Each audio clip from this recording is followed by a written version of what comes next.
안녕하세요 여러분, 하나뿐인 변호사 하나변호사입니다. 오늘은 제가 중고거래 사기에 대해서 설명을 드리려고 하는데요. 중고나라, 네이버 카페 이런 데서도 많이 있었고 사기 아이폰 샀는데 벽돌오고. 그쵸, 아이폰 샀는데 벽돌오고. 이 중고나라나 당근에서 발생하는 중고거래 사기 많이 발생하는 대표적인 품목이 말씀하신 것처럼 스마트폰. 이제 두 번째 많이 발생하는 게 뭐냐면 공연 티켓이에요. 실제로 예매한 것처럼 화면을 조작하거나 포토샵으로 만들어서 중고거래하다가 사기 당하는 사례가 굉장히 많고, 옛날에 저희 조카도 공연 티켓에서 이제 중고나라 사기를 당해가지고 저한테 이거 어떻게 해야 되느냐 연락이 오기도 했었고, 세 번째 많이 발생하는 거는 상품권.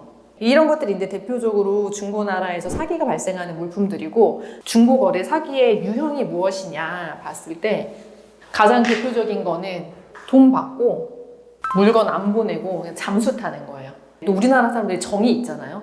지금 사정이 그래가지고 오늘 배송 못 붙였어요 이러면은 또 믿고 기다려줘요. 중고나라라든지 당근이라든지 해당 플랫폼에 자기 신고가 들어올 때까지 최대한 많은 물품을 이렇게 올려놓은 다음에 최대한 많은 거래를 하고 피해자를 많이 만든 다음에 그 핸드폰 번호 그냥 날려버리고 탈퇴해버리거나 이렇게 해버리는 거죠. 그러면은 중고거래 사기를 안 당하려면 어떻게 해야 되느냐. 사실 중고거래를 안 하면 당할 일도 없겠지만, 중고거래를 하는 경우에 중고거래 사기 안 당하려면 너무 싼 건 의심을 해야 돼요. 저도 얼마 전에 새로운 스피커를 사려고 알아보고 있는데 그 스피커가 되게 싼 가격에 올라와 있는 거예요. 근데 제가 이 사람이 이 매물을 다른 사이트에도 올린 걸 봤는데 그 사이트에는 다른 핸드폰 번호가 기재된 거예요. 이 같은 사람이 한 5개의 번호로 이거를 매물 올린 걸 봤거든요. 그거 그냥 사기인 거죠. 사기 매물인 거고, 너무 싼 물품은 이제 피해야 되고, 두 번째는 직거래를 하시는 게 좋죠.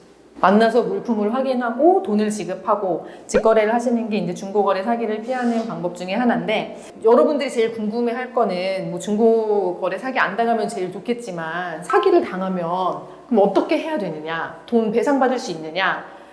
잔인하게 말씀을 드리면은 내가 중고거래 사기 당하는 경우에 이 돈의 배상을 전부 다 받을 가능성은 사실 현저히 낮아요. 이렇게 중고거래 사기하는 경우는 보통 그냥 일정 기간 동안 굉장히 많은 피해자를 만들면서 굉장히 많은 범행을 연속적으로 일으키기 때문에 피해자가 나뿐만이 아니라 다른 사람들도 이 사기의 범행의 피해자가 돼 있는 경우가 많거든요. 그래서 이 사람은 이미 그 돈을 모두 모아서 자기의 다른 채무 변제하거나 도박에 탕진하거나 유흥에 탕진하거나 이런 상태라서 이 사람이 이미 돈을 탕진하거나 은닉했을 가능성이 높아요. 그럼 아예 못 받는 거예요? 그러니까 내가 피해 회복 받을 가능성을 높이고 내 피해 회복 금액을 조금이나마 높게 받고 싶다 하면은 제일 먼저 해야 되는 거는 신속하게 형사고소하셔야 돼요. 하면 돈 받으시고. 하더라도 못 받을 수 있는데 그나마 많은 금액을 그나마 받을 가능성이 높은 절차인 거죠. 이전 영상들을 보신 구독자분들은 알겠지만 이 형사고소한다고 하더라도 그 사람한테 강제로 돈 뺏어서 주는 절차는 아니거든요. 이 형사고소는 이 가해자를 처벌하는 절차고, 원칙상으로 내가 배상받기 위해서는 민사소송을 해야 되는데 근데 왜 형사고소를 하라고 하느냐. 민사 같은 경우에는 자기 명예 재산이 없으면 승소하더라도 집행 못하고, 이런 경우에 이 사기 범죄자한테 자기 명예 재산이 있을 가능성 거의 없기 때문에 민사는 사실 유명무실한 절차이고요. 근데 내가 형사 고소를 한다 그러면은 이 사람이 합의를 시도할 가능성이 있어요. 처벌을 좀 경하게 하기 위해서 합의를 시도하는데, 중요한 거는 신속한 형사 고소예요. 피해자가 다수일 가능성이 높다고 했잖아요. 그러면은 고소한 순서대로 합의를 해요. 가해자 입장에서는 지금 당장 고소당한 사건을 해결하는 게 급선무기 때문에 고소한 사람 순으로 합의를 해줘요. 지체하지 말고 일단 빨리 112 신고를 하고 당사자에 대한 수사가 신속하게 진행이 되도록 좀 수사 요구를 해야 될 거고요.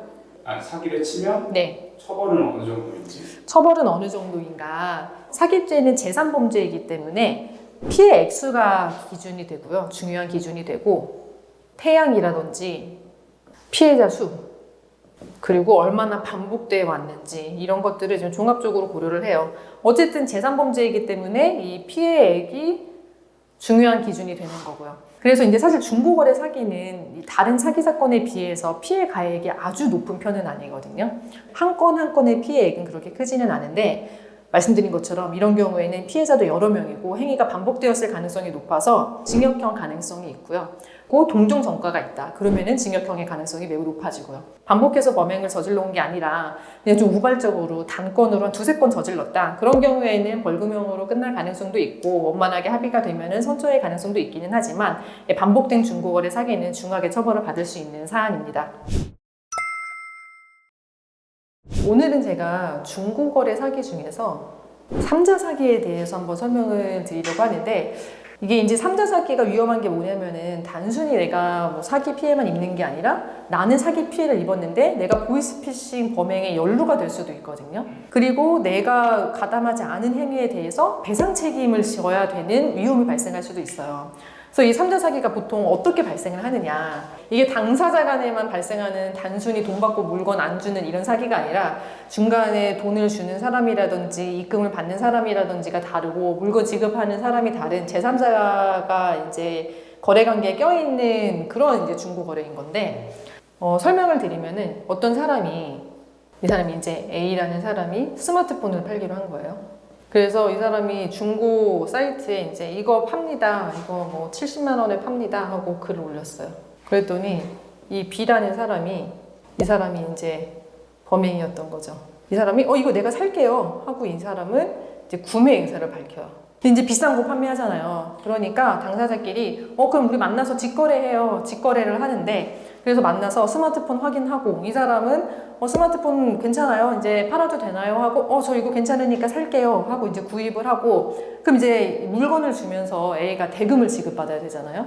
근데 대금을 지급받을 때 중고거래에서는 많이들 사용하시는 방법이 계좌이체잖아요. 왜냐면 현금으로 주는 경우에는 기록이 안 남으니까 돈을 줬는데 이 사람이 돈 안 받았다고 할 수도 있고 그래서 일반적으로 계좌이체를 많이 하는데 계좌이체를 했어요. 그런데 이 사람 명의의 이제 계좌가 이체됐는데 여기에 이체를 한 거는 알고 보니 다른 C였던 거예요. 이 사람이 이제 속은 사람인 거죠.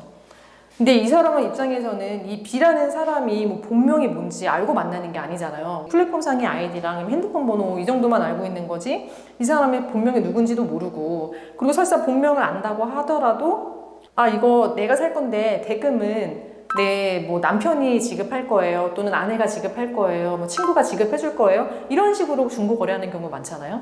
근데 이 사람이 이 돈을 받고 났는데 이틀 후에 이 일이 지나서 계좌가 정지된 거예요. 보이스피싱 신고를 당해서 계좌가 정지됐다는 연락을 받고 조사를 받으러 와야 된다라는 이제 연락을 받게 된 거죠. 그러면 이게 어떻게 된 거냐? 이 B라는 사람이 이 C라는 사람한테 내가 어떠한 물건을 또 판매할 것처럼 거짓말을 하는 거예요. B라는 사람이 같은 스마트폰일 수도 있고요. 아예 다른 물건일 수도 있어요. 이 B라는 이 나쁜 놈이 온라인상에 나 태블릿 판매합니다 하고 원래 파는 가격보다 조금 싸게 이걸 뭐 70만 원 올린 거죠.